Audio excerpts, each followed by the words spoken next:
A broken heart is all that's left. I'm still fixing all the cracks. Құрметті жас түлек, ардақты ата-аналар, барлықтарыңызды көптен күткен соңғы қоңырау мерекесімен шын жүректен құттықтауға рұқсат етіңіздер. Жас түлек деген жүректері құлшынысқа толы, кеуделері арманға толы.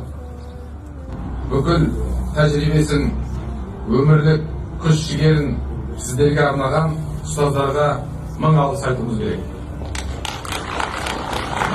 Я всегда говорю, если государство тратит миллионы денег на развитие детей, наши педагоги тратят миллиардных нервных клеток для развития наших детей.